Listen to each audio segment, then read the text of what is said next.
So yeah, all right. Thanks again, Dave, for coming back on. It was last week we tried to record this podcast and technology fails. So I'm gonna try and make sure all my responses are natural, even though we're asking a lot of similar questions. But yeah, Dave, how about you start off by telling people who you are and sort of what you're known for? Yeah, for sure. So, my name's Steadfast SC on Twitch. Um, yeah, I'm a StarCraft 2 commentator, player as well, but mostly commentator for sure. Those who can't do talk, I That's it. guess. And yeah, I've been doing it for, I guess I started playing back in the beta of Wings of Liberty, which was 2010, and been kind of in love with it ever since. And then, eventually some opportunities came around to talk about it, and I was just like, well, I like analyzing the things that I can't do with these old useless hands. So it ended up being something that was pretty natural and pretty awesome. That's cool. So it's funny. So you seen that we spoke about this last week when we were talking about the beta. I remember there was a clip that I think Steve Kim put up that was like, I think it was like a Reaper. It was like a video of a Reaper and a video of like a Marauder and a Ling maybe. It was like the first like clip of StarCraft 2. It was like before the beta. And I still remember how excited I got when I saw that clip. And I honestly don't think I've been as excited seeing a game clip or anything that's up and coming than seeing that clip. Do you remember that? I don't know if I remember that specific clip. It was, so you said it was a Reaper Marauder I and think I'll actually see if I can find it and I can put it up into the yeah. podcast screen. But basically, it was just like, I think it was the first ever clip someone had taken of potential what StarCraft 2, and the Reaper was going up and down like different levels. And I just remember like the Yeah. comments in the YouTube videos of people going, "That's insane." But I remember I remember the initial battle reports. Those were awesome what was it? because they were like these first of all, they showed some incredibly busted stuff. Like we're talking like in a like a if it was an FPS, it'd be a gun with infinite, like a shotgun with infinite range, and like you get hit by a piece of shrapnel and it insta kills you. But yeah, they had these battle reports that show actually, funnily enough, David Kim playing, Mm-hmm. who was the lead designer and balance guy for quite a while. So he's playing all these games, all these maps, and you have Dustin Browder, who's famous for his terrible, terrible damage quote. And I think one of them is the quote actually comes from those battle reports. So it's literally just 1v1s that are being played on these pre-alpha versions of the game. And you've got this deep, bassy voice from Dustin Browder, and he's just talking about terrible, terrible damage. And I think that was back in 2008, and it was just the hypest thing I've ever seen. And I was so excited. Got me on board from minute one. I remember like the beta key, like me and two of my mates who were StarCraft fans being like, "Look, we can find a key," and there was like, there's so many warnings of like fake beta keys going around. So I was Mhm. like, "Oh, we need to be careful here." And then some of them were extortionate as well. So we ended up just like, "Look, it's too big a risk. I don't want to end up Yeah. paying like £100 for a beta key." And it turns out to be fake. So we ended up like, we were cheap students at the time, so there's no way that that was happening. So, but how about you sort of tell people maybe about like your origin story, like what like baby Steadfast was like, and what games you sort of grew up playing. Yeah, for sure. So as a kid, my parents were very much like, "Oh no, this guy's got an addictive personality. We can't put him on video games." And it's like, well, they were right. But it was definitely something that I, in hindsight, would always have loved. Uh, but yeah, the first thing I ever played was a an emulated version by, so we had a neighbor who was very, very tech savvy. I actually didn't appreciate like how tech savvy he was, because he was able to create an emulator that ran on a Windows 3.1 computer, which Oh, that's is really cool. like, yeah, like 1995 technology. So he created this emulator of Pokemon Red, uh, and installed it on the computer. And I gave him we had my parent, to be fair, my parents did facilitate this. They did like make this happen. uh but yeah, they he like comes over and does this. He's this lanky like 21-year-old guy named Sean. So thanks, Sean. getting me into gaming there. And I remember like having, because when you're a kid, you're like, oh, money, like I have no idea what the value of this is. So I'm like, here's 8 loonies that I have. Thank you. And my parents gave him like more, but like I was just like just these little dollar coins, Canadian dollars. Yeah, so I get this Pokemon Red emulator, and I am just absolutely in love with it. Picking Squirtle as my first Pokemon, and I was like telling my parents about like War Turtle at dinner, and all these different shades of like I can literally remember what the textures and the colors look like. Like I can still picture it in my head of those first battles. With like the most basic, like literally colors didn't really exist in that game. Like the color palette was, I think it was 16-bit. Yes, I think the original was just black and white, and then it was like, I think Pokemon Yellow came out on like the color Game Boy, because I remember the color Game Boy was like, that was insane. And then Pikachu would have this really light tint of like yellow on him. It was like, again, barely color, but it was insane, but back then. But yeah, I think the original, I mean, they maybe did turn them to color, but the originals I think were just black, white, gray. Just black, white. Okay, that was it. Yeah, I'm trying to think, because I remember when you would go to different towns, and it must have been Pokemon Yellow, because I got that like notably later. But I remember going to towns and like stuff would get like fully hue shift. Yeah, that's right. From like. Yeah, and so you could like there would be like one spot where you could go and it would be like all yellow, and then it was just change color entirely. But yeah, I remember like a specific battle where I think it was like War Turtle versus Metapod or something, and just have this like little image that's it's kind of imprinted there in my brain, and just young little me was just so excited. It's so good. I think it's probably one of the first games I remember getting for Christmas, and I think I almost played it like all year round, just consistently played like Pokemon Blue. I had friends that used to like judge me because like they would ask you if you did the the Missingo cheat, where you like the rare candy missing number. Yeah, that's right. And I remember like you had friends that were just like, oh no, you got to play the game legit, and I'd be like, it's what kids do, you cheat. So like I remember doing it and getting the unlimited rare candies, and I remember I leveled up this Caterpie all the way to like a level 100 Butterfree, and he'd actually leveled one from all the way up properly, like without cheating. And obviously like the stats must be like way favored for people who do it like properly. And I remember fighting him and it 2-hit my Butterfree, and I was just like, he was just, that's what you get for cheating. That's amazing. Like just raging. But yeah, so after you're playing Pokemon on your PC, where did gaming take you next? Well, actually, fun fact about the missing number. I didn't know about it. I didn't know about it myself. But so in the emulated version, he'd actually already had a save file that had a missing number in it. Oh, that's good. Yeah, so he had like this glitched out, and I didn't understand what it was. I was just pressing buttons, right? So so it ended up like I think it glitched that save file, and it might have actually glitched the whole thing, and I eventually just like couldn't play it anymore. But yeah, it was like I was just like, oh man, infinite rare candies, that's amazing.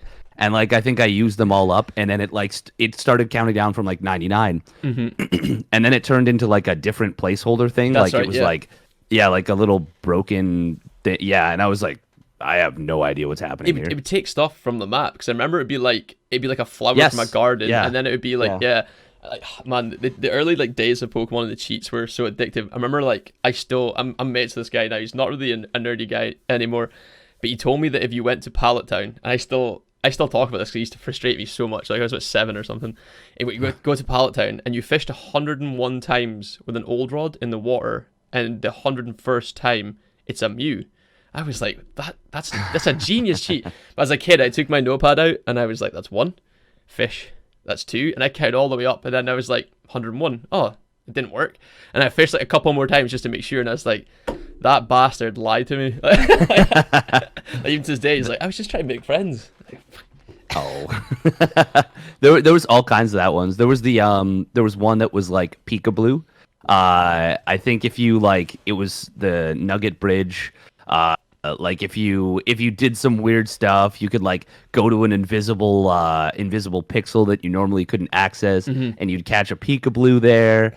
Yeah, everyone was just there was so many things like that were just before you could like properly fact check stuff on the internet that just got passed around. All of them were BS, but it was just some amazing times. I know. You could definitely create some good lies. Yeah, before you could Google like your hidden packages on like GTA and stuff, you just had to trust what your mate said at school. Yeah, I'll try that. Waste a few hours. So so what other games are you playing after like Pokemon? Yeah. So that was like the first video game I played. But the first competitive game that I really got into was actually at a babysitter's house, and we had played Super Smash Bros. For the N64, the OG one. And so the lady who babysat us, she was a lovely lady, Lisa. Shout out to Lisa. I'm shouting out a lot of people today. She was a lovely lady, great woman, and she had 2 sons of her own. So the youngest one was, I think, he was a year younger than me or a year older than me or something, and the older one was like 2 years older than me. So naturally, there's like that. He at that point, that's like 20% of your life, right? So he's like, he just is, better at things because he's started to go through puberty, and he's like had, muscle development and more time to understand the world. So he's just like consistently like beating the crap out of us in Smash Bros. And I'm just like, oh man, like gotta win the thing. And so like that kind of spawned off that competitive aspect of gaming. Whereas before, with Pokemon, it's obviously PvE. But Smash Bros was my first foray into PvP, and that was a fun and neat introduction without me really understanding where that like competitive bug came from. Yeah, I mean, I've always been competitive in like most things, but like that was the first time I was like, oh man, I can you have a lot of control over what's happening here, and like the only thing you can't control is the other person, and that's what makes it so challenging. So you think he's got quite a lot to do with like bringing your mindset into like just pushing games from like a PvE campaign chill to just like, I can actually beat the shit out of this person in this game. I need to practice, get better, and beat him. Yeah, 100%. Who was your like go-to when you played Smash? Who's like your? Did you have like especially when you're younger? I feel like you one trick more when you're younger because you can like get comfort. I remember just like I used to play Fox like to a stupid level. I used to play Fox all the time. I used to love just sitting back with this gun from like a safe distance and shoot people. Like I was that guy.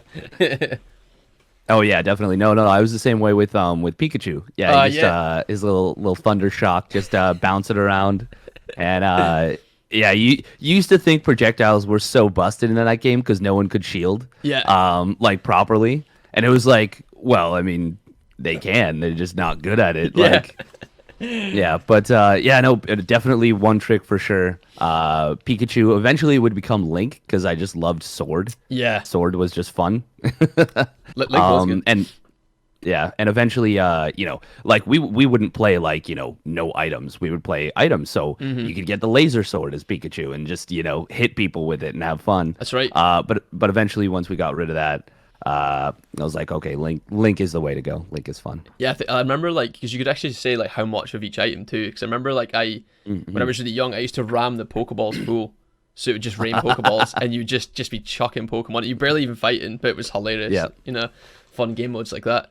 So what took after Super Smash Bros?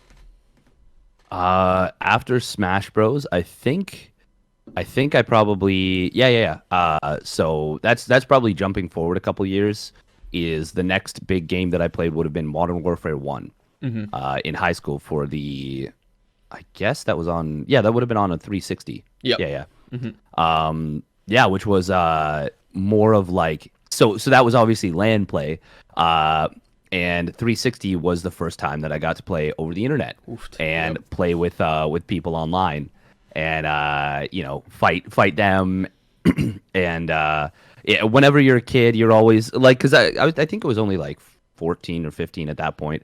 Whenever you're a kid, you like always have this inflated sense of self, So you're like, oh man, I had a 1.3 KDA today. Like, oh man, I'm so good. Look at me go. And then every so often, I'd play with people who were actually really good, like just by pure chance. And yeah, like you would just watch them like clear the map in Search and Destroy, which is like, yeah, it's like not necessarily easy to do, but like for them, they're just cruising through because they're naturally gifted or they've put in so much time. But yeah, that was I guess the first time that I got a chance to play with like other people online, and that was a lot of fun. That was a really well designed game in my opinion. Did you have so a lot of folk like your? Cause remember in my school, there's quite a lot of people that played COD. I never really got into it like right at the start. The one I remember playing a lot of was Black Ops, and that was quite a bit later on. And I remember even later on playing like a drinking game version of the zombies, because like, again, people who didn't really play COD would play zombies because it was just good fun.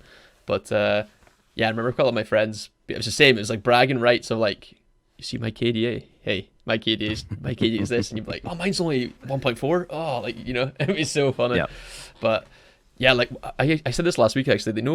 I don't know about like toxicity in games, but I honestly think that like, okay, maybe it's different because you're like speaking in COD, but I still think League of Legends and Call of Duty, if you have all chat on those platforms, they were horrific for just like, I couldn't imagine like going into a game of COD and not having someone like screaming at how bad I was. Which I was. Don't get me wrong, yeah. I was. But yeah, it was just like they had to be like the two worst games that I think I've experienced from like toxicity. What about yourself? Oh, definitely. That was where I learned about the mute feature, for sure. There's obviously voice chat, which was awesome, and there were some really cool people on there. But there was also some shitheads for sure. So you learned to use that mute button pretty early on. Now, in COD, it was like a little bit different because even if you play a long, whatever, set of games with someone, you can mute the other team. And for the most part, your teammates, well, actually, that's not true. But in my experience, my teammates weren't shitty, for the most part. But I think with League of Legends, it's a little bit worse. Like your team is flaming you more than the opponents for the most part. 100%. Yeah. So, and then if you want to win, which of course it's not like COD, there's a fair bit of individual performance, whereas I think League, you need to have a lot of team cohesion in order to have any chance at all. And also, I guess COD didn't have as much ranked ladder. Like I think it was at least Modern Warfare 1 was just kind of throw you into the mix and whatever happens. But yeah, League obviously has a very, very structured ladder, so it's taking you're playing to win. Yeah, exactly. It's any little advantage is really important. So something like team cohesion is massive. Yeah, I remember I think it was Halo 3. They had a feature that was in their, I don't know if it was their ranked. I don't think it was like BRs, but like I think it was like their, I can't remember what it was called, but it was just like just search and destroy pretty much. But I remember like if you killed somebody, you could hear them for a split second. Like, so like someone shot me and ran over me, it would just be like proximity. You'd hear them as they go over, you just going, ha, you're shite. And then you couldn't speak back. So I remember like getting so worked up when someone killed me. And again, I was horrific, but like you just be like, get a headshot, and then they'd be running past you going, ha, you're awful. And I'm like sitting there like, oh, I can't say anything back. You're literally molding. Yeah, it was like, whoever made that feature just wanted to see some kids just like break some stuff, That was funny, man. That's awesome. There's oh yeah, we're good. There's some like really, really funny stuff from like I guess early stuff, and I kind of miss it because I do feel, this is like a side tangent, but I do feel like certain games are kind of coddling people a little bit too much. Like Overwatch's inability to all chat. I understand you want to make it like good for people and like a safe space, but like I think that has gone too far. I think it's enough to just be like, okay, someone is being shitty, just ban them from talking in all chat for a week. Yep. And then if they do it again, up to a month, and then they do it again, it's a year now. If they still do it, then you just ban them from all chat forever, or you ban their account. Like, I think it's very easy to do that. Or, well, it's not easy, but like you can have an auto detect thing that's pretty decent, or like, you know, enough people report or whatever. I don't know. Yeah. I'm not a big fan of removing all chat. I'll say that. Yeah, well, I think it might be a Blizzard thing because it's the same as Here's the Storm. I played all the MOBAs. Apart from, I think I played like 2 games of Dota, so I can't really say I've given that a fair shot. But yeah, when you play HOTS, it was like you could never all chat. But again, your team were toxic enough, so you probably didn't need it, so it's fine. Yeah. But yeah, like with League, I will play with all chat off, and it's just I'm trying to communicate with my team through like pings, which maybe it's just because I'm not taking it super serious, but it does feel like you're sort of like communicating through sign language sometimes to try and get them to do stuff, which is like, but yeah, just get too annoyed with people abusing you like every game when you're as bad as I am. Yeah, 100%. It's it can be rough for sure. Yeah, I think like talking about reporting systems could be like a podcast on its own because it does actually like 100%. Such a huge topic. But yeah, so going more into like how did these games start to take you into like playing StarCraft? Yeah, so I think what would that have been? By the time I was playing COD in high school, I would have been like 14. That would have been 2003, 2004. So like I said, Wings of Liberty beta pops out in I guess the beta itself popped out in 2009 or 2010. Says right. But yeah, Battle Report, the hype starts in about 2008. So there's a couple more games that kind of like drift around. I'm playing, I'm enjoying like Fable 3 or not Fable 3, just Fable. There's just like some good games throughout my like middle childhood or I guess teen years. Played a little bit of Dota with. I was going to say, did you play any other like RTSs? I remember you saying you played Brood War. Did you play any other RTSs leading up to StarCraft? I played a little bit of Brood War. I played Warcraft 3, which I actually the campaign because I couldn't wrap my head the multiplayer because the multiplayer for Warcraft 3 is like even now it's like a bit of an enigma that I don't really understand entirely. Like I can watch it and I can follow it, but I'm like, wow, what's happening? Because like creeps are a resource, right? XP is a resource, and it's very interesting to me, but also one that I couldn't really get into as much. Just the way it was designed. Yeah, I've never played online. I've only ever because I watched Grubby for a good bit, and like he is like a god at it. And just watching him, I was like, yeah, this seems pretty straightforward. Like I should give this a go sometime. But I know fine, the second my hands touch my keyboard and mouse, I'm not gonna be able to produce anything close to that, But you're right. I'm still watching. I've been watching for a good bit, and I'm still lost. And I used to play the game, still lost. So I have no idea how he does stuff. That's the beauty of it. Yeah, Grubby is like a master. It's really unfortunate because Grubby is so much fun to watch. And actually, I was hanging out with my housemates a few months ago, and there was like a random tournament, and Grubby just happened to be streaming Warcraft 3, and we're like, we're like clicking through Twitch because now you look at channels and stuff. We're like, no one's streaming StarCraft 2. Like, Dota 2 not that much on right now. It's like, all right, Grubby's streaming Warcraft 3. Hell yeah, brother. And we watch it and we're like, oh my, like he's pulling off these cool strats and like doing this like very fun and engaging stuff. And we got into it like really hype for a weekend. There just happened to be a big tournament. I think it was like W3C. Yep. And which is pretty awesome because it's a community run tournament and like community funded.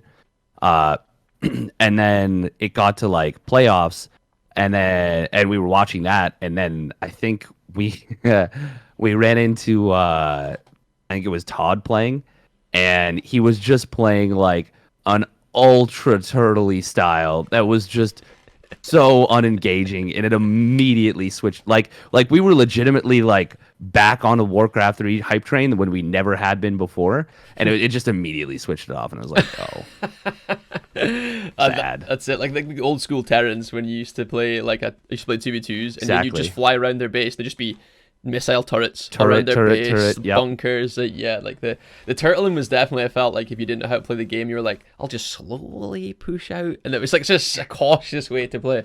But yeah, that's quite funny. But Grubby was like playing StarCraft when I watched him, and then when I started switch to MOBAs, he started playing Heroes of the Storm, and then again, I've just consistently someone that I've always enjoyed watching his stuff. He's quite entertaining actually, Grubby. Yeah, he always plays a fun style, which is really, really cool. And funnily enough, like I've had that concept when I've played sometimes, just like play to put on a good show. Mm-hmm. And I actually end up playing oftentimes better than normal, which is funny because it's like it's almost like a virtuous thing that you're doing. You're like, oh, let me like boot up the stream and play for fun for the viewers. And it's like it unlocks something inside of my brain where it's like, oh, what you're doing is morally correct. So you like brain's gonna turn on harder now. And it's like, I don't think that's a thing, but like the results have kind of been weirdly positive in that way. Like like my brain is like, yeah, no, I'll allow you to play better. And I'm like, oh, thanks, brain. Thanks, man. Yeah. Well, for him, it's like, because I feel like when you're a streamer and you're playing through games, like for him, whenever he's doing it, he's quite instructional and he's very good at getting his like what he's saying out, his point across. So I'm always like, oh, that's really, whereas, and then he still plays like a god. Whereas like, if my brain, again, probably not a good, like my multitasking skills are awful. So StarCraft's not the one for me, obviously. But like if I'm playing StarCraft or League, I mean, StarCraft, I just can't speak. If I play that, it takes up all my brain. So I'm basically just playing the whole time in silence. And then I finish and I go, well, that was shit. When I'm finished, Whereas like League, I can chat a little bit, but the more I chat, I actually notice the complete opposite. My gameplay goes down miles. If I'm trying to explain to somebody why I did something or why I bought something, I'm like, well, this is why I bought this item. And I'm like, oh, I'm dead again. Fuck it. Yeah. It's really, really, really difficult. It's an incredible skill when streamers can pull it off. There's a few StarCraft 2 streamers that are really, really good at it. I would say Up a Tree Zelda is probably the like so there's something called he's top tier 100%, like triple S tier, for chat interaction while playing, and he still plays at a very competent level. It does hold him back from advancing, I think, beyond that level, which is unfortunate, but to be honest, most people are hard stuck at their level anyways, myself included. He is probably one of the best like players when it comes to interacting with chat, which is pretty cool. It's actually, so there's something in StarCraft 2 called the macro cycle, which is where since it's an economy based RTS, which I guess most are. They all are. But it's an economy based game. Yeah. You have to produce units, so you have to make sure that you're spending your resources efficiently. So in order to do so, you go through your macro cycle, which is every 20 to 25 seconds, sometimes 15 seconds, sometimes 30. You like queue up all your units and get them ready to go. So part of his macro cycle is actually looking to the side and looking at chat and responding to that. So like he's actually built it into his processes. Like it's hardwired into his brain to look at chat and read it. It's kind of funny to watch. It's so good. I think the only way I think for me playing would be, again, would almost be Artosis' style. Occasionally I'll watch him when he plays Brood War, and it's like, again, he barely speaks when he's playing because he's his brain's going a million mile an hour, but then it's rage when he speaks, and like there's something about seeing certain people go salty, but Artosis is so entertaining for me when he gets annoyed. I think that's how I have the chat, but they're saying, like they've got their little salt icons and stuff. It's brilliant. But like for me, I think that's the only way I'd be able to chat if it was just me going for sake, but yeah. So StarCraft in general, let's go more into that. So how did you take your like first steps into like from playing StarCraft to like start casting it and knowing it was something you wanted to chat about? Well, I've always I've always loved strategy games in general. I think I actually didn't mention this on the old one. Advance Wars was a huge part of my childhood too. Yeah, so that's actually where the strategic gaming aspect came from. Advance Wars for the Game Boy Advance, honestly, huge. One of my favorite games ever.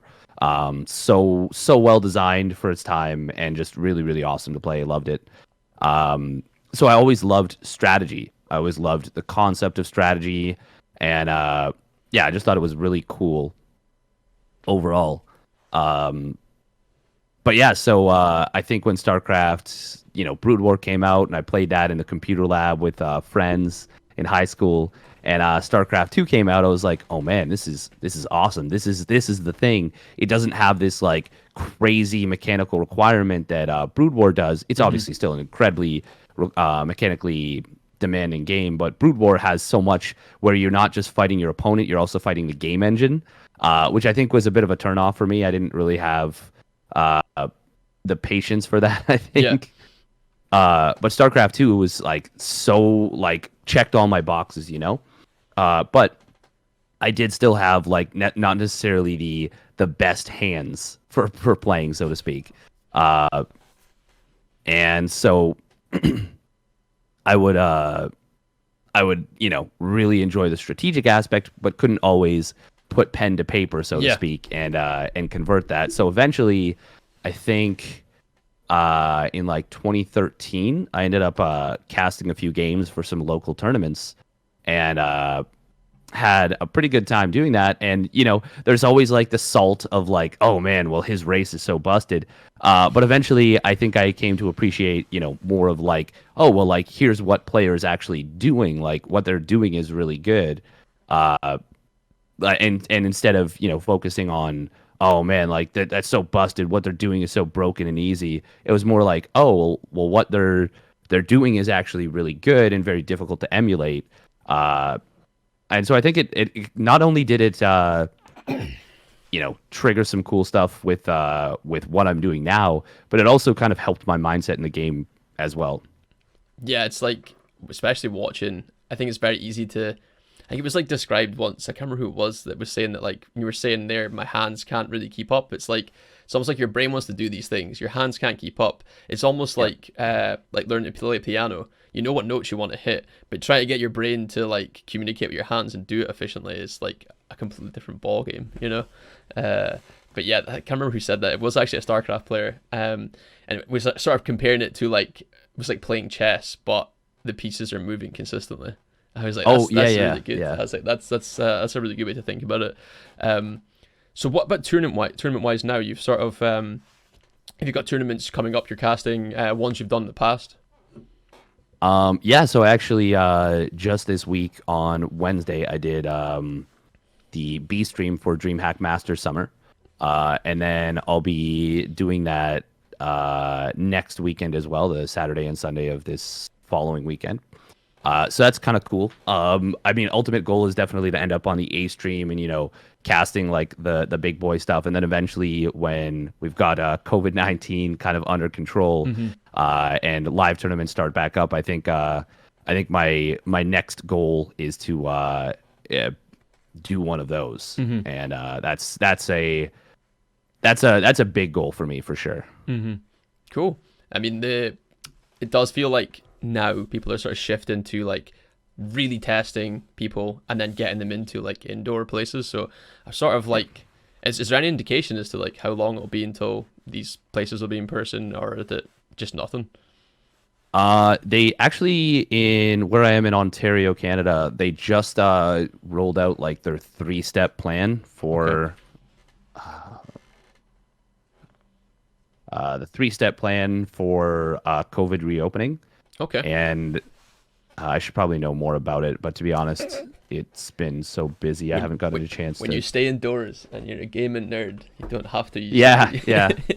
Well, I'm an essential worker, but I've already gotten my like first jab, so like I'm all good there. They've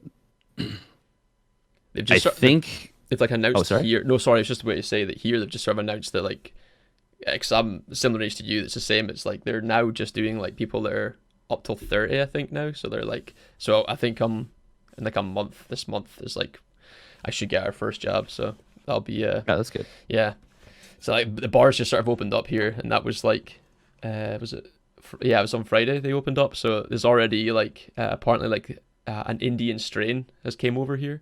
So now it's like spread in some places in like Scotland and the UK. So that's like already, now they're sort of hinting at potentially going back into like lockdown again. So feels like one step forward, but like 4 back. It's like, right. That's so really fingers crossed they can contain it, but who knows? Yeah. Yeah. Hopefully they can get that under control. It's a weird time we're living in. But yeah, no, I guess to answer the question, I think right now they're looking at July or August for like basically being pretty much fully reopened, or like yeah, because for a long time Canada was really really far behind on vaccine rollout, because I think they were like, oh, like other countries that don't have the like medical facilities that we do will like kind of allow them to take first rights. And that kind of backfired a little bit, because it was more of like a I think they were hoping people would act in good faith, like other countries would act in good faith. And so we ended up, not exactly. And you can't blame other countries, other leaders, because they got to think of their people first. But since then, they've really, really ramped stuff up, and they've like caught up and have now surpassed percentage-wise, I think, the United States. Yeah. So like we're like really, I think what they're doing, just in Ontario, which has 14 million people living here, give or take. Okay.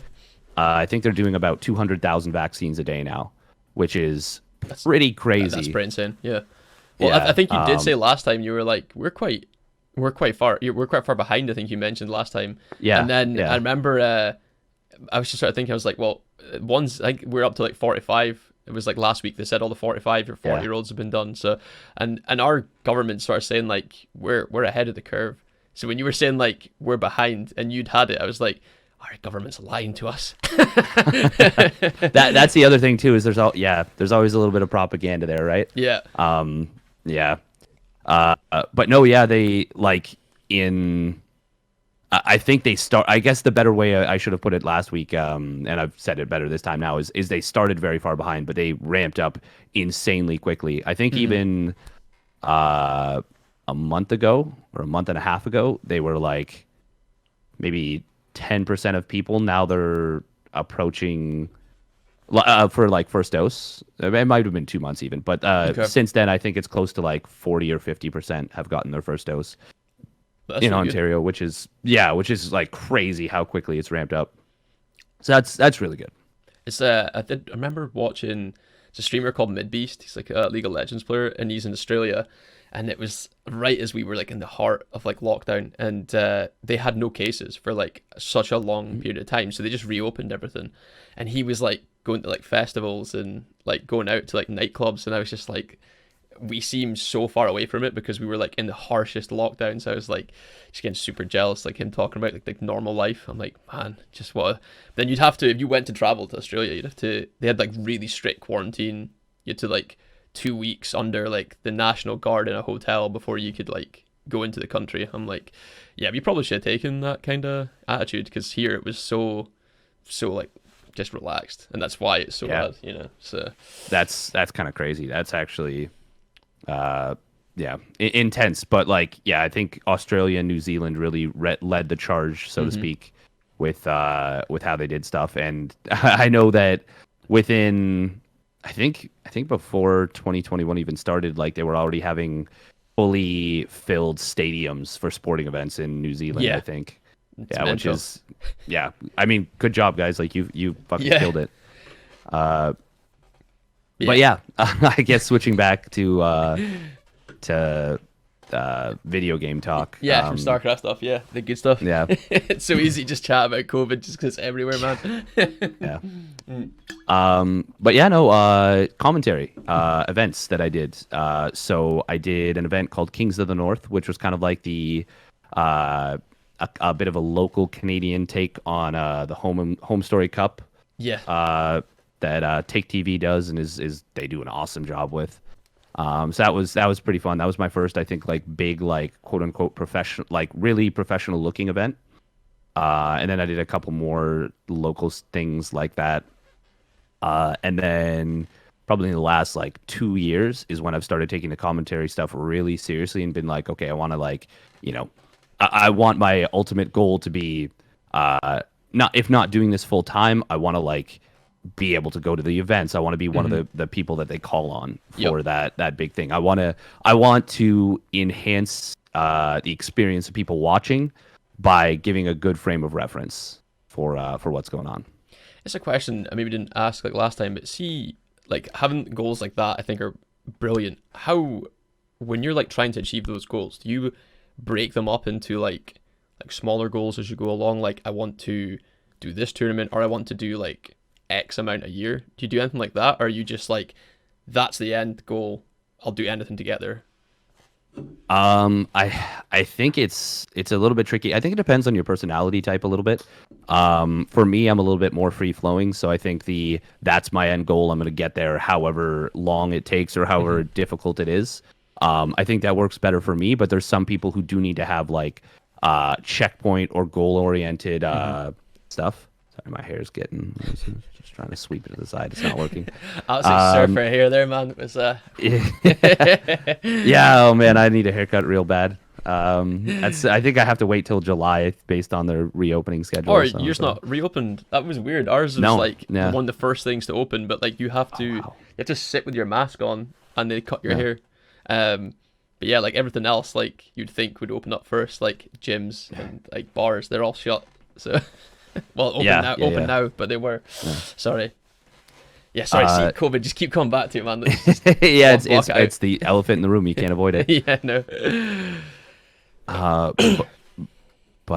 Yeah, no. I would say that you definitely have to like really, really focus on what you want, which is like, obviously simple, but there's a definitely like a willpower factor and a like how badly do you really want something, because most people can achieve most things if they really want it bad enough. Like that's not to say it's going to be easy. It's not. Things are difficult, especially when you're doing something that's like kind of bleeding edge and a little bit of a wild west like esports, but you can definitely carve out a spot for yourself if you really, really work for it. Now that may take some like really harsh self-reflection and looking like truly giving yourself a look in the mirror and being like, okay, like what I'm doing right now, I'm doing a poor job of it. Like I need to retool what I'm doing. But as far as like having specific goals and specific timelines, I think especially with something like esports, that can be a little bit self-defeating. Okay. Or kind of inflexible, because you're going to create this situation where if you don't hit those goals, which to be honest, it's going to be really, really difficult, because a lot of times stuff on Twitch and stuff with esports in general is kind of about being in the right place at the right time and getting a little bit lucky. So you can't really plan for luck, if that makes any sense. Yeah, and if you try to, you're probably just going to end up a little bit emotionally strained and drained. See, it's weird because I think like that luck element is, if you want to be top tier in almost anything, that is a thing. But I think I mentioned this before, is like one thing that's so different with esports is like, one, anyone can pick it up. You have to have a machine. Yeah. Essentially, that's it. Yeah. But the fact is like that gap between being really good at a game and that leap to professional, I think is so difficult in games, because so little of them will have like in the US for sports, for example, they'll have like a sponsorship program, or in the UK they'll bring you up from like your school age to like the clubs then put you into like their junior programs, so you're almost like birthed into it. Whereas gaming, although I think like some of the football teams here are like taking on like FIFA players and things like that now, it's so rare that like you could actually be a god essentially sitting like top tier rank, but that's not enough for a lot of these games. You need to be proven that you can actually work with your teammates and stuff, and it's like, I think it's very difficult to make that leap compared to a lot of sports.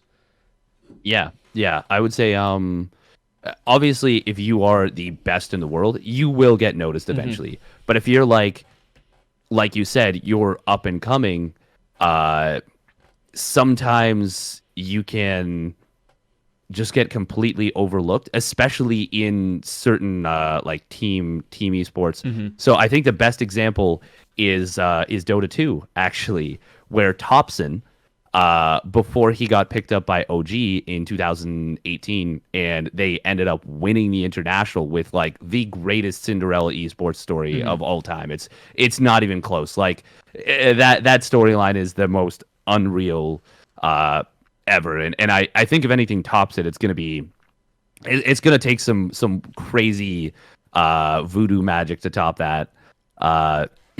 But yeah, I've never tops heard it. in. I'll definitely there's got to be like a video or a small documentary on it, is there? I think so. I think there is. There's True Sight, which is the documentary by Valve of the grand finals. But I think Red Bull did its own documentary because they sponsor OG the Right, team. yeah. And kind of talk about that a little bit. But Who do Red Bull I mean, not to get sponsor in esports? They honestly sponsor everything. It's crazy. which is awesome and really helpful for a that's lot nice. of people. But I guess to talk about it a little bit, like what happened there is so OG has always been like kind of a fun team, North American. Well, I guess they're would you call them North American or European? I'm not sure. But they had a really really good friendship between a couple of players. Fly, who was the captain, and No Tail were kind of the backbones of this team, and they were I think up until that point they were basically best friends. Okay. And they were very good. They had won some big tournaments, but they could never win the international, which is like the Super Bowl, the Olympics of Dota 2. And eventually leading up to it, so Fly, Crit, and S4, who were all members of the team, they all basically left the team and were like, we're joining EG, Evil Geniuses, and we're going to try and win the international with them. Good luck, guys. And it kind of left Jerax and No Tail to just kind of like see what happens. Right. Like, good luck, guys. So this was like a couple months before the International 8, and they formed this team. Like, so they have 5 players, right? You have to fill a team with 5 slots. So they have a coach who is actually a former player who's very good, Seb. He comes back out of retirement, so to speak, and plays their position 3. Cool. No Tail, who had played position 1 before, which was carry, switches to position 5 to become basically the shot caller. Jerax stays at position 4. And so now they have this situation where they have to pick up 2 like players that fill those 2 spots. And so Anna, who had actually, I think at that point he had been on the team before, but he had struggled a little bit, and I think like nerves and confidence were a little bit of an issue for him. But talent-wise, he was insane, so good. So they pick him up and bring him back, put him in as their position 1, which is their hard carry, and then that just leaves them with this unknown slot that they have to fill.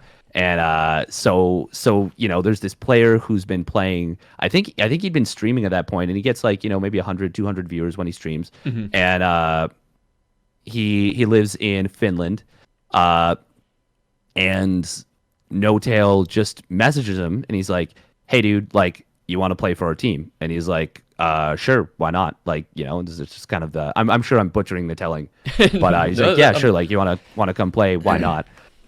And up until that point, I think his tournament winnings were $4,000, Okay. Which is honestly pretty good, but like, he had never played on a pro team before.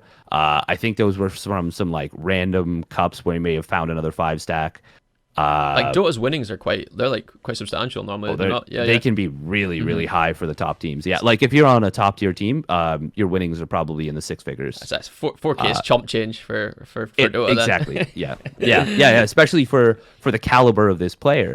But he had never been discovered yet. So, like I said, No Tail finds him. They pick him up.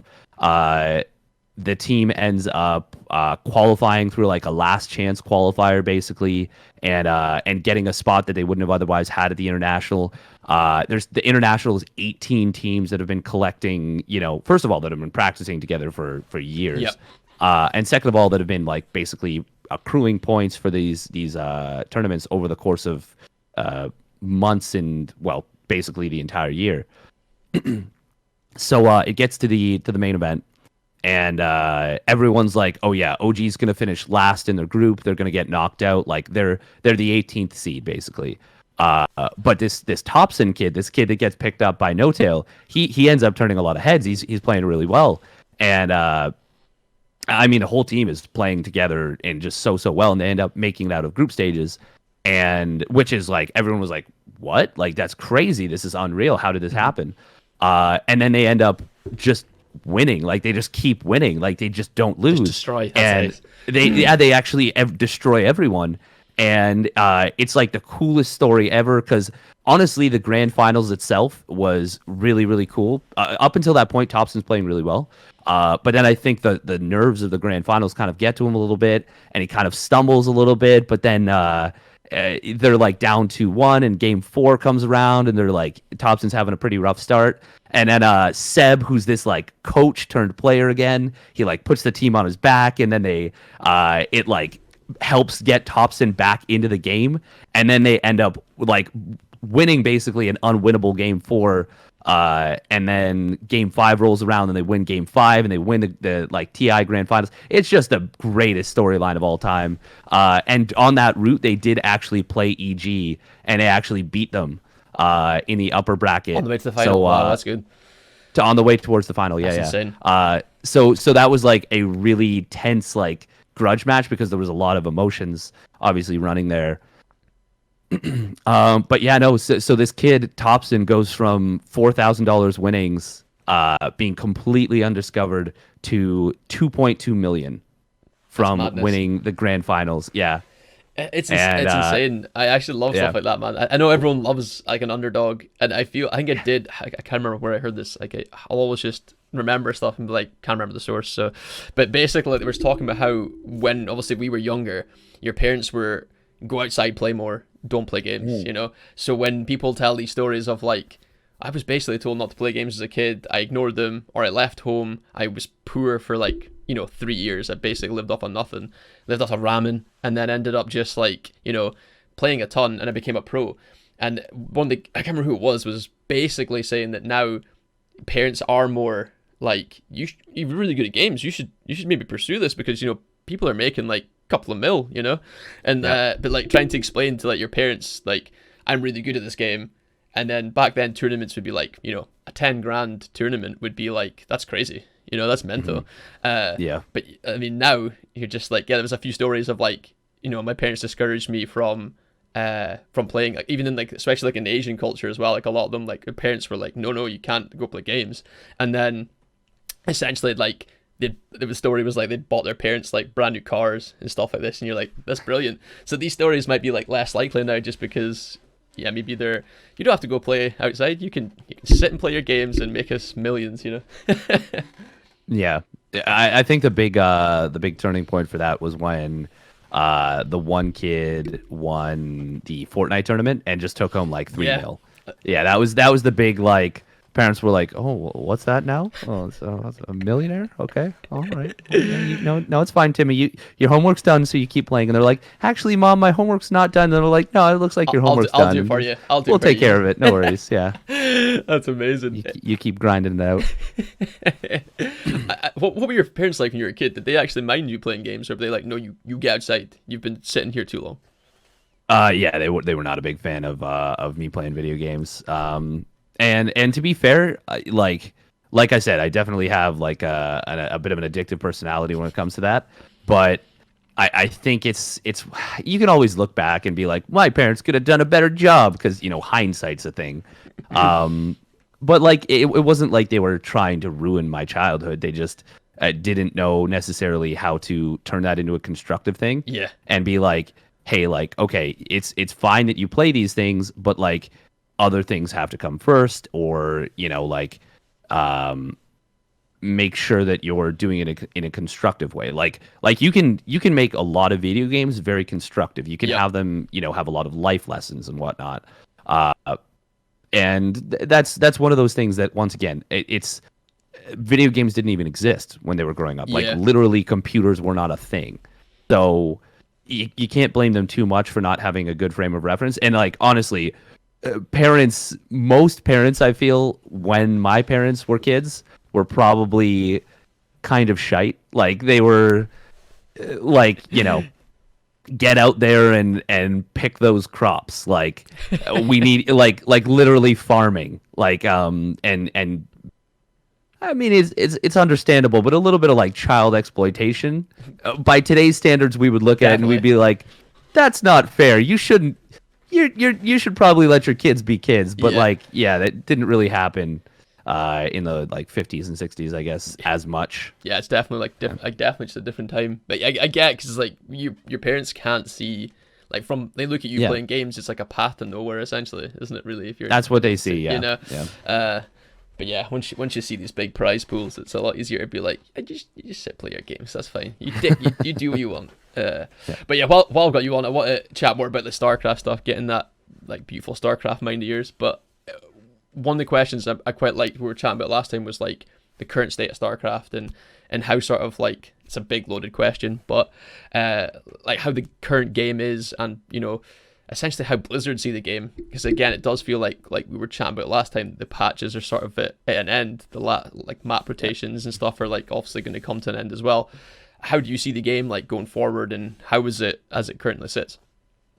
Well, it's funny actually because in the last week, there's actually been a pretty big announcement. Oh, really? It's actually amazing news from ESL and Apollo, who is their, I think his term is director of creative marketing or something. But basically, he's pretty big up in ESL. Blizzard is kind of distanced themselves from StarCraft 2 a little bit ever since the Activision purchase. They're just not the company they used to be. We got into it a little bit last week. I don't think we need to get into it too much. But I got pretty sad after it last time, man. I was like, oh, StarCraft's just like hugging myself. Like, no, I miss my StarCraft. Yeah. But suffice to say, they turned their backs on it a little bit. But ESL has this 3-year contract where they're like, okay, we're going to be doing lots of StarCraft stuff. Like we are guaranteeing a pro tour.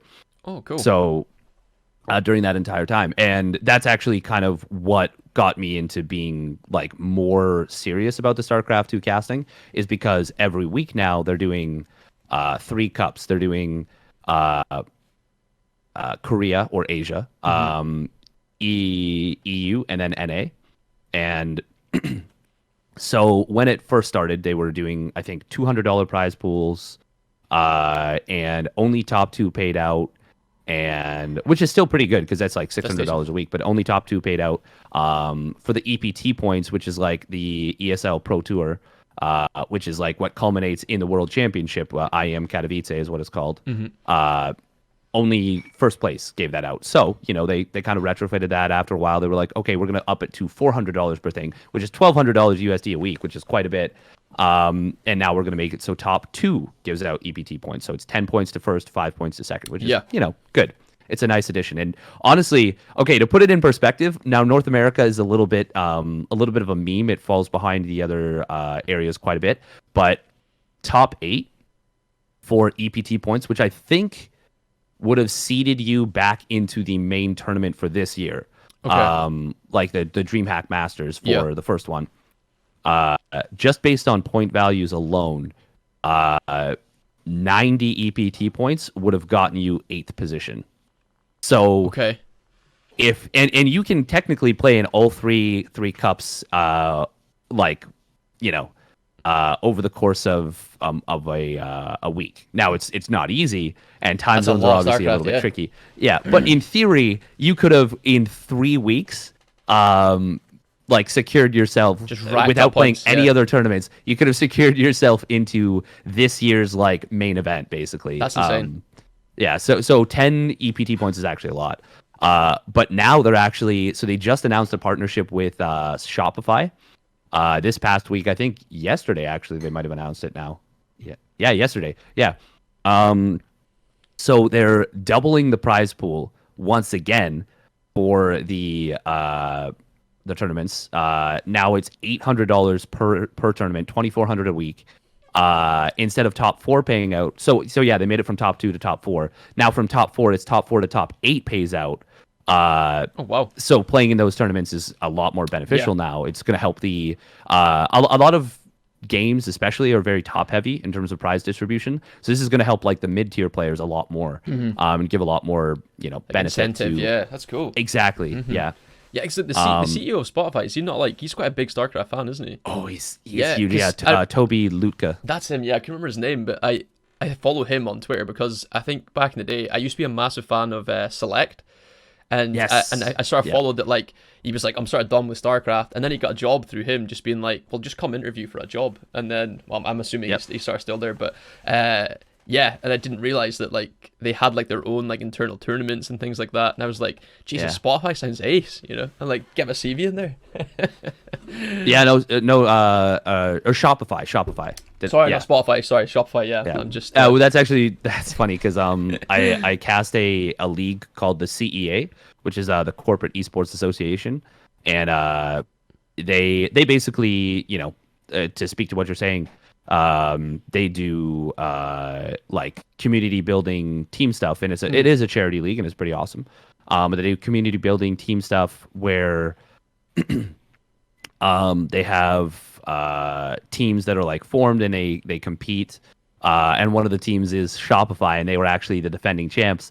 And the trophy that they made for last year was they accidentally put Spotify. So as a joke this year, they changed their official name to Shopify, not Spotify. And it's the little Spotify logo with like an X through it, so it's pretty funny. That's brilliant. I mean, that is an easy one to make, but making trophies, surely you've got to be a bit more, into that. Yeah. That's amazing. So what about like other esports? Is there other esports you watch apart from like obviously StarCraft? Yeah. So when like, for example, when the international comes on, I'll watch that. Honestly, if right now I'm hoping to travel out to Sweden, assuming that like we get our second jab and like everything gets ready. Hopefully we'll be able to travel out to Sweden and go see the international. I guess that would be TI-10 at in Stockholm. So that would be pretty awesome if we can make that happen. Oh, that's cool. So yeah, like as I say, I know you haven't got loads of time, so I'm just gonna try and like if you're up for it, I've got like the wee quick fire question round. We did it a bit last time. I've actually removed some of the questions after us doing it last time, so like they're different. Oh, for sure. But some of them are pretty similar. So if you're up for like answering some of them, we can for sure. We can keep going for a little bit longer too if you want to ask some other stuff as well. Okay, cool. Yeah, like I said, don't want to just take up your time and you miss something more important. Sorry, 2 seconds. Actually, I was actually going to say this, but I didn't think we'd have time. So, like I was saying last time, like my stream is obviously a little bit like fitness related and stuff like that. So, like health and fitness wise, like food, nutrition, is there anything you do like to try and keep yourself in tip-top shape? At the moment, I'm definitely a little bit lagging behind on that. I know we talked about that last week about how COVID has made it a little bit tricky to like get to the gym because, well, where we are, gyms are not open. It's I think 3 years ago I was probably in the best shape of my life. I definitely kind of let that slip a little bit more so than a little bit. But in terms of like, anything, obviously the better physical shape you're in, the quicker your physical and mental reaction time is going to be, and so the better you're going to be at doing anything. So obviously physicality is really, really important, and obviously keeping yourself healthy is really important too. As far as like what I do right now, I don't really have like a specific eating regimen or anything like that. I mean, it's important to same thing. It's your body is a machine. You got to put the right fuel into it for it to function correctly. Yeah. And as far as like physical stuff, I do a little bit of ring fit here and there, which is by the way great if you're at home and like you don't have a lot of time. But yeah, I think back a couple of years ago that the answer would have been a resounding yes with like an exclamation point of, I think I was at that point going to the gym probably 4 to 5 times a week. And proper splits on like chest try, back by, legs, a pretty intense cardio regimen. I think I got my 6 minute mile, I got my mile under 6 minutes. That's really good. Yeah. No, I was legitimately in pretty good shape. Funnily enough, talking about the International 8, there's actually a clip of so at the I think I might have even said this last week. When you were like going for your seats, there was basically they opened the venue like all at once, like all sides of the venue, because they literally were at the place where the Vancouver Canucks, which is a professional hockey team for the NHL, Yep. where they play. Which I think the capacity it's got to be close to like 20,000. I think it's like, actually I can look it up right now. I actually only know about, this is gonna sound a bit close-minded, but my brother, he really likes NHL, but like the Vancouver Canucks, it was like, is it How I Met Your Mother? One of them supports Vancouver Canucks and that, and I remember just being like, that's it. That's that's the only reason I know who they are. Yeah. That would have been Robin, I'm sure. Yeah, that's right. That's right. Yeah. Yeah, because she's Canadian in the show. Yeah, it can hold 18,900 people. So just shy of 19,000 people. But yeah, so I think every day they were putting in like at least 7,500 to 10,000 people. And it was like, like there was a big jumbotron all sides. So there was some pretty optimal seats to sit, but like there wasn't assigned seating. So it was basically you get there and you're in a foot race every morning to try and get a spot. So there's a fun clip of me absolutely just going full out legging it, and the camera guy must have seen me before on some of the other days, because he must have set up for it. It's like, have you seen those NASCAR shots where they have the camera set up and it like zooms in on the car and then it like follows them through the straightaway? Yeah. So it's like that, but with me. And I can send you the clip even if you yeah, dude. If you wanna... I can pop it up. Yeah, that'd be good. It's pretty funny. And it's really funny because the clip starts out with a bit of a bigger lad, and he's like power walking with his little, it's very funny. But yeah, so that was me, I guess, at pretty close to my best shape. Yeah. So for me, especially in lockdown, it's more the cardio that's taking a hit. Like, we've had like dumbbells in the house, but apart from going out for walks and stuff, like I just can't bring myself to run. I get so bored. But I sort of realized that like now, if I have to run for anything, if I'm late for something, I actually am like, and I'm like, that's not good. So I need to get into the habit of like playing sports is good for me, because I get so competitive that I forget I'm actually running. So if I'm playing like a racket sport, I think we did say last time, but like playing something like squash or badminton or something like that, or football, soccer, I'm like, I just get too into the game, and then afterwards I'm like, oh yeah, I'm so knackered, my legs don't work. So so when you were like really into like your fitness, did you actually have like a set like meal plan, or like you tracking like calories or anything like that, or were you just like, I know this is healthy, I'll just sort of eat this? I did like the protein shakes and stuff like that. It was more so just making sure that my body had enough fuel to, properly benefit from the exercise. But I wasn't counting calories. No. Definitely definitely wasn't as efficient as I could have been. But I was very happy with where my body was, for sure. More so than now, that's for sure.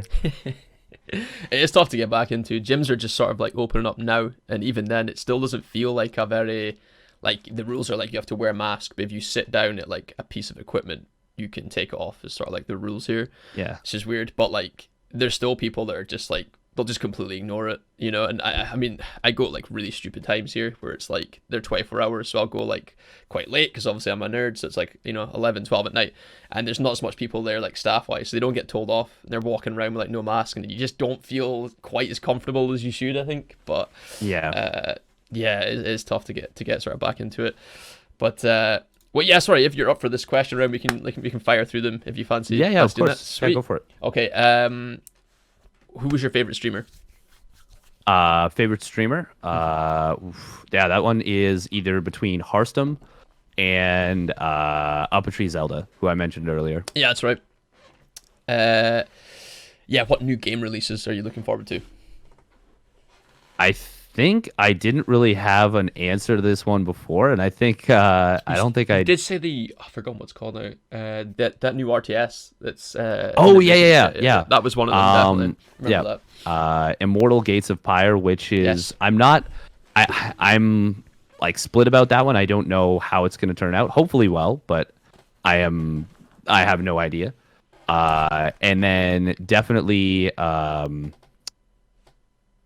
Frost Giant RTS is something I'm very excited about. Yeah.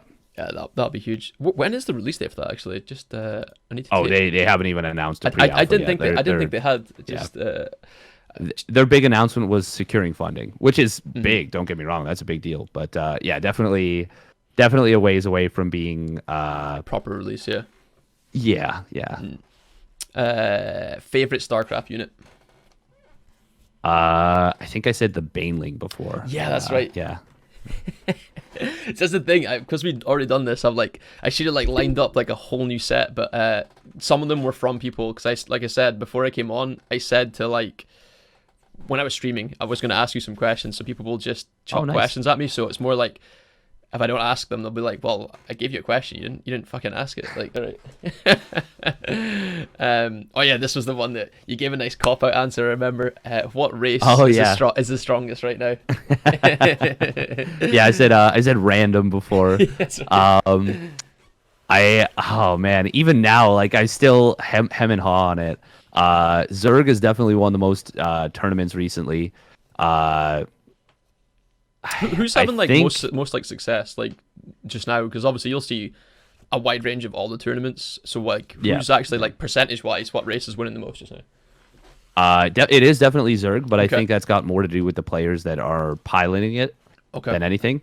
So Serral and Raynor are just beasts. They're absolute beasts. Dark has been playing really well recently. Rogue recently won a GSL, and he's been really good. Honestly, probably the answer is Zerg, which is funny because it is so difficult, but once you can really unlock its true potential, it does become very, very powerful. But I think they're all strong in their own way. Protoss has lagged a lot, but they've also won some big tournaments recently too. So I know you have to remain biased being a caster and stuff, but do you ever have I was going to say not even just per race, just do you ever have a player you're just he's a favorite, or someone you just really want to see do well because you've maybe followed them for years? Do you want to share that, or you want to keep that under wraps?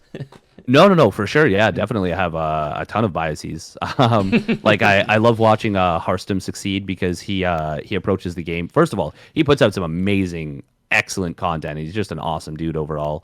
But he approaches the game in a really, really intelligent way.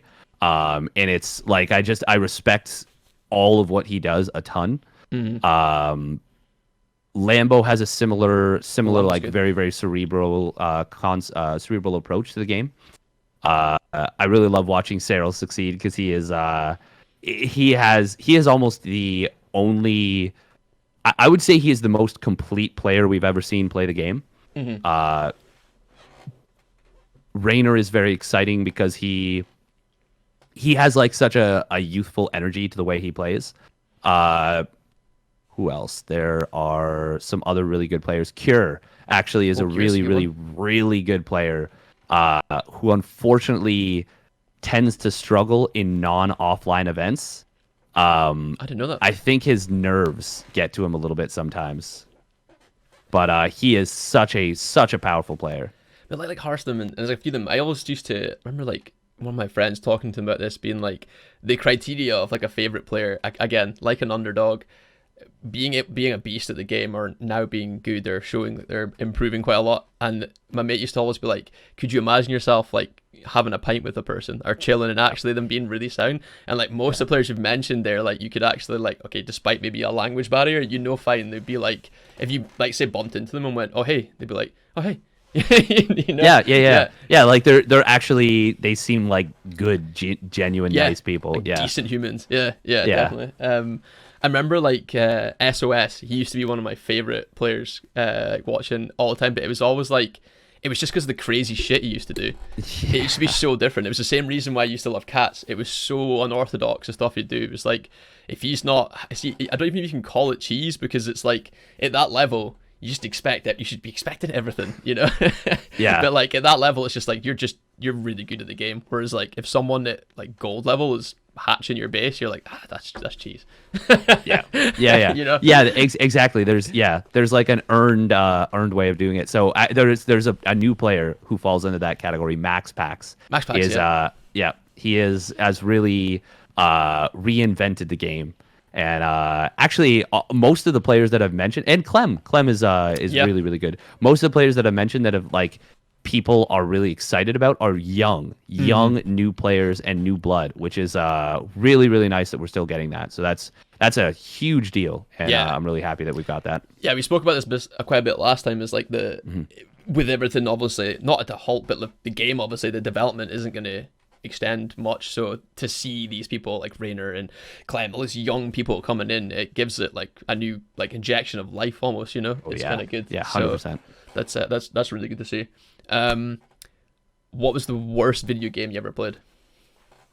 Oh, we talked about this before. I did a sponsored stream. That's right. Once upon a time, and it was, oh god, it was such a struggle to get through. You don't have to name it. You can just like describe it, but just in case. It was a mobile game, and it was one of the like pay to win type games, but it wasn't a pay to win game that was particularly engaging. And as part of like the it was actually really awesome because the money that I got from it wasn't a ton of money, but it was a little bit of money that I got from it. I was able to put back into StarCraft 2, so I ran a couple show matches with it. So that in and of itself, I don't begrudge them. I was very happy to be able to do that. But it was one of the most unengaging, uninteresting games I've ever played. And it was as part of like the thing that I had to do. I had to play a cumulative amount of 2 hours doing it. And you think to yourself, you're like, oh, okay, 2 hours. That's no big deal. That'll take you what? Easy. Like, maybe you'll take a couple breaks. That'll take you like, 2.5 hours. You'll do it in a couple of stints. No, for me, I had to.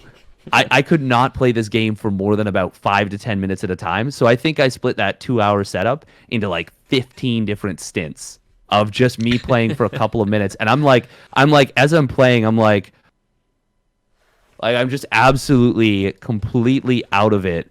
And I'm like staring at the clock and I'm like, okay, well, let's do this thing here. And like, it was very clear that I was not enjoying myself. And, yeah, it was terrible. Sorry, go on. And that's just the way to say it. Like, I think we did say it last time, it must be so hard to tie the line between like just blatantly lying to your audience and actually seeming genuinely interested in this company who's decided to sponsor you, but like just be like, oh, like I said it was Tim the Tapman. No, not Tim the Tapman. What's his name again? It was it's this guy SRO. He's like a League streamer, and he like. It was like the Shadow Legends one. That's what it was. Shadow Legends. Yeah, that's it. And it used to be like you sign up. And then you pass a certain point, you obviously get enough money. But then it was like you sign up and you get it past level 10, I think. So you had to play it a good bit to like get him more money, so folk would do it. But again, he would like play it in between the game, being like, "Oh, this is really exciting," and it was just so fake. You could tell, it's just like just tell people to do it. If you don't do it, like it was a bit too forced. That was all. Yeah, that's and people can tell when it's forced, and it. Yeah, I wasn't going to be that way, and yeah, I don't feel bad about not. Bit of integrity is always good. It's good. Yeah. This is a good one. So if you were to change anything about StarCraft development-wise, what would you change to improve it? At this point, well, first of all, I'd and I don't think this is going to happen, but I hope it happens. I'd make sure that Toby from Shopify can buy the game. So that he can do whatever he wants. But no, at this point, Kickstarter, just like get him an obscene amount of money and just buy the game. That'd be amazing. At this point, not much is happening in terms of development. So just having consistent balance patches, like once a year, just a major balance patch to retool, reorganize, and kind of invigorate the game, because that's I think the biggest thing. And last week I would have said new maps, but now as a part of the part of the thing that ESL is doing. They basically restarted the Team Liquid map contest, so there will be new maps again. Oh, that's really so that's cool. Actually, I didn't know that. That's a big deal. Yeah. I forgot to mention it when I was focusing on the other aspect where they doubled the prize pool. Money first. Yeah. Right. Yeah. That's it. So there'll be new maps in rotation. That's cool. That's a really big deal because if you don't have that, the game gets very, very stale. Because people just figure stuff out, and no one wants to see the exact. Like, part of what makes StarCraft interesting is that it's a little bit like a deck of cards, where in theory, no two decks of cards, or anytime you open up a new deck of cards, it should always be a different combination of cards. StarCraft 2 should always be a different game, even if it's ever so slightly subtle differences. But like the longer you play on the same maps, the more similarities you start to see. So anytime you can keep it fresh is always a good thing. Well, it's like you said last time, where like if these patches, the balance patches came out, the first thing you'd be really excited to try to see what people were going to do, like straight away. Whereas at least if there's new maps, you can actually like, again, some new stuff would kind of happen, or you'd expect to see some of the top tier players doing different stuff. Yeah. So there was that map. I don't remember. It was like, I think it was in Wings of Liberty, where they had like a tank edge. Like it was like an edge where you could put tanks behind mineral lines. And I remember like that used to got abused to like an extreme extent in pro play. And I remember like, how did someone think that you could fit a tank on there? And then it was just you could never get to, like, spine crawlers couldn't see it. So I remember like people spine crawling, and then they had the overlords to try and get the vision, and it was just it was so messy. Lost Temple was the map. That's I remember the exact. Yeah, I remember that, and you basically, as Zerg, had to go 2-base muta every game, and which was fine because it was actually really strong in the meta. But like then people would do stuff like they'd rush Thors to the high ground, and then they'd build missile turrets there, and the map was imbalanced too because it was a 4-player map. But it was weird because there was like kind of island splits on how the map was designed, but there was like some real problems with it where if you got certain spawn positions, it was like there was nothing you could do to prevent them from getting up to that high ground. Like it was just a straight shot there. And so it was just really, really busted. It was just not really thought through. This was a good one to remember. I'm going to change it this time since I know your answer. So if you'd be professional at any video game, and I think we did say it wasn't StarCraft, but also can't be Dota, what video game would you as a commentator? Yeah. Which one would you come to? Obviously Dota 2 would have been the first answer. That's a tough question because I don't know if anything else has that level of nuance and like subtlety. Well, say you have like 100% knowledge. You're already like top peak of that. I mean, League of Legends would be good because it's so massive and it's not going anywhere. But I don't know if I could be interested because the number of kills I would be there's not as many kills going on, I think, in the current meta. Yeah, so I think that would be a little bit of a struggle for me to like enjoy it as much. Oh man, that's really tough. You're right though. It's definitely like I think the games that are in good meta states where you're like, there's I get more to say essentially where it's more exciting. But yeah, it's some of the top tier games of League just now where it's either like feast or famine. It's like there's proper like it's like no kills, and then you're just really strategic. And then it's like it's 30-32. What is going on here? It's just absolute carnage. So it's like no in between. Yeah. I think actually it would be CS:GO probably. CS:GO because there's a lot of definitely be CS:GO. There's so much going on there, and like so much. For me, the big thing that keeps me from doing it is not having that knowledge. It's a huge barrier. But there's so much to analyze and like so much that goes on behind the scenes that if you can. Having a good commentator to explain it can be really, really beneficial. CSGO was like, again, a lot of my mates played it and went from like Halo to play it, but the skill gap between playing like a game Halo and stuff, and it was like Halo or like COD were a little bit forgiving where like you could get shot, run away, heal, whatever, but like that, it was like same as like Valorant a bit where you'd poke your head or like your elbow around the corner, get shot, and you're like, all right. I just get so I guess I'm dead. Yeah, it's like sitting there 0-22. My mates are like, how are you so bad at this? I'm like, I don't know. That was my issue. Just there's no room for error. Essentially, you were just dead. It's very, very unforgiving. Yeah. Okay, yeah. So to finish off, same as last time. Hopefully you come up with as good an answer as you did last time, because this was quite good. So to finish off, I normally like to give something back to the community, like I said. So like, if you were to give someone advice from stuff you've learned, or like stuff you've learned from your mistakes, maybe that in casting, or maybe pursuing a career in esports, what sort of advice would you give them?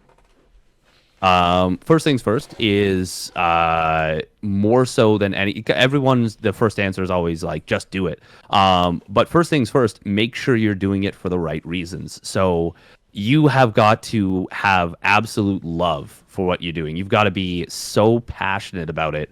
And if you're in it for the wrong reasons, if you're like, oh, I want to make money, you probably shouldn't be doing. First of all, you probably shouldn't be making any decisions based on that, unless it's like, well, like, I'm gonna walk to school for a month and I'll make $300 million. It's like, okay, well, that's a pretty brain dead decision. You just say yes to that. Like, even if you don't go to school, you do that regardless. Like, you just walk to the school. Walk to school, make that much money. Amazing. Yeah, like obviously there are exceptions to every rule, but like for the most part, I would say never make a decision based on money. And yeah, main thing more than anything is passion. It's got to be a love for what you're doing, because like I was saying before, and like I said on basically just now, like it shows if you don't care about something. People will be able to tell, and that's fine, but like it's going to affect the end product, and like you're never going to get the growth to the point where you actually can do what you want to do. So once you've realized that you really love something, and you do want to make it your vocation, you do want to go into it, you do have to just do it. You have to get out there and you have to do a ton of work. You have to really find a way to make it a reality. So it's not just a matter of like, oh, well, like I'm just going to stream whatever my video game is with like mic and a webcam. Like, it's like, okay, I've got to be a little bit creative with how I do that. So like, how do I draw in viewers? Like, well, maybe that means I'll, if you follow, I'll give you, or like channel point rewards. There's actually a lot of great ways on Twitch to do it now. It's like, oh, like for like 1,000 channel points, which is however much watched time, I'll, analyze your replay, or, like maybe casting viewer games or stuff like that, or like a lot of stuff on YouTube. YouTube's a great way to get growth, but like you have to really want it. I think I talked about this before, but like it's not just enough to, be like, yeah, like I'd love to do it. Like you have to really, really want it. That's good, because I feel like if you don't, there's always going to be someone else trying to do something similar who is like, I absolutely love this. So if you need to stay up, say, do a 24-hour period just to get stuff done, he's going to do it, and you're going to be sitting going, well, I kind of want to sleep or whatever, and then you end up just, again, you just don't get to where you essentially want to be. But now that's a pretty good well-rounded answer. It's interesting, because I'll ask like everybody this at the end of every podcast, and you'd be amazed how different people's answers are. You think that'd be a very generic like sort of question, and everyone's like, oh, you just work really hard and then you get what you want, but like like everyone's really got some decent points, man. So but anyway, Dave, I'll definitely let you go, because I feel like I've kept you for a decent amount of time, and honestly, for doing this again, you're a legend, because I actually was just devastated the last time when my audio just failed to record. I was actually like, I came off going, that was a really good chat. He's a really sound dude. And I noticed that it was just me talking to myself, because it didn't record your voice. I was like, are you kidding me? The best podcast that was never recorded. It do be like that sometimes. It's just, sometimes you just get, audio issues are the biggest for a stream. Like they're always the biggest.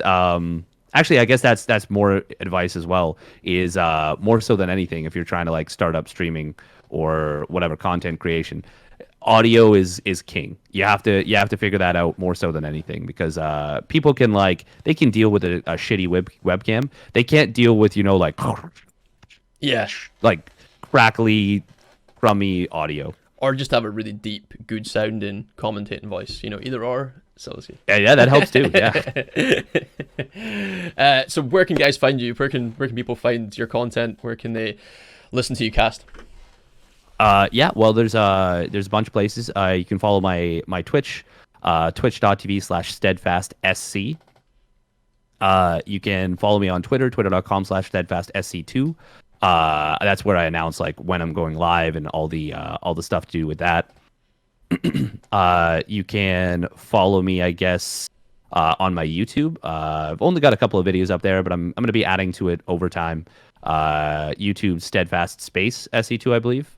Yeah, and that's the best places to take a look. Thanks for listening, guys. If you enjoyed the podcast, please like and subscribe. It really helps me and the channel out a lot. And it also keeps you up to date with all the new guests too. Cheers. See you.